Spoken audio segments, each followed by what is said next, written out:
Well,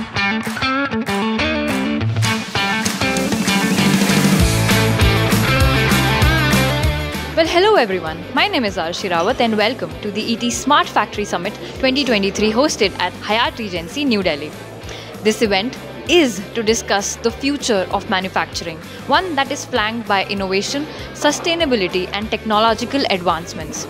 This event has esteemed list of speakers and dignitaries that includes the likes of Dr. Hanif Qureshi, IPS Joint Secretary, Ministry of Heavy Industries, Government of India. It also has Deepak Jain, Managing Director and Chairman of Lumax Industries.